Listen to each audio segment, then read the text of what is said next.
Je wordt alweer een simmerdag. En wat is dat toch uniek, wat is het toch extreem. Maar ja, daar zullen we het net meer over. We beginnen maar gelijk met waar van joen en vannacht.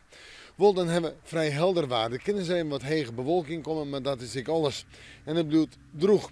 De temperaturen al bij 12 graden. En de wind die komt nog altijd uit het oosten mee. En die zal zwak of matig wezen. Die neemt wat ouw.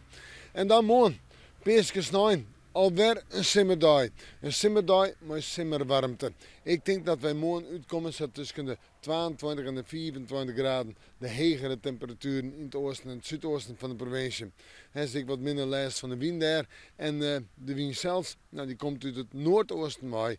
En meestens noordoosten en oost. En die zal matig en vrij krachtig wezen voor de watersporters bij die waarschuwing van die aanlandige wind. In de joentijd is het nog zo'n, een joentje, 20 graden en dan zetten we terug naar de orendagen. En dan komen we Peerskemannetje in.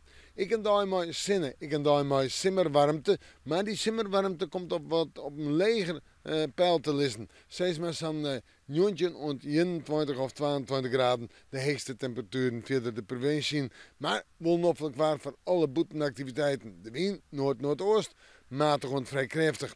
En dan zetten we terug naar de orendagen. Het vooruitzicht, tiesje, maasje, toonsje. Waarschijnlijk droeg of het zo van maasje op toonsje wezen, maar dat er wat ruim valt. Temperaturen waarom? Nou, de 16 graden. Op toonsje is dat weer zo'n 17 graden, misschien wel 18. En daarna rint de temperatuur weer op. We moeten manje, maar weer even in het waarsje.